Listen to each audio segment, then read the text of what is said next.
بسم اللہ الرحمن الرحیم الحمدللہ رب العالمین الصلاۃ والسلام علی خاتم النبیین صلی اللہ تعالی علی حبیبہ محمد وعلی آلہ وسلم۔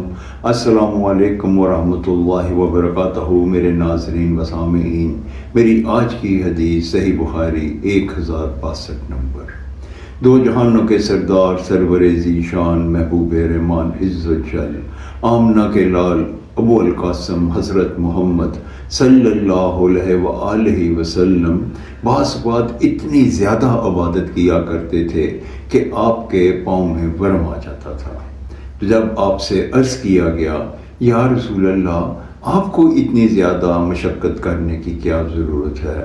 تو امام المرسلین خاتم النبیین رحمت للعالمین حضرت محمد صلی اللہ علیہ وآلہ وسلم فرمانے لگے کہ کیا میں اللہ کا شکر گزار بندہ نہ بنا؟ اس حدیث مبارکہ کا یہ مفہوم ہے کہ جو انسان دنیا میں جتنی زیادہ عبادت کرتا ہے وہ اللہ تعالیٰ کا اتنا ہی شکر گزار بندہ بنتا ہے، اور اس کے لیے ہمیں یہ چاہیے کہ ہم نوافل کی کثرت کریں، تہجد میں ہم اللہ تعالیٰ کے روبرو سجدوں میں طویل سجدے کریں، اور اللہ تعالیٰ سے ہم بے شمار دعائیں مانگیں۔ اللہ تعالیٰ کے آگے جو سجدہ کریں وہ طویل ہو، رکوع طویل ہو، تو اللہ تعالیٰ کے شکر گزار بندہ بننے میں ہمارے لیے آسانی پیدا ہو جائے گی۔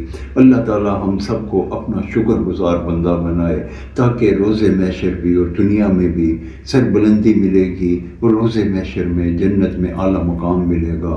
اللہ تعالیٰ ہمیں ایسا کرنے کی توفیق عطا فرمائے، آمین یا رب العالمین۔ السلام علیکم ورحمۃ اللہ وبرکاتہ۔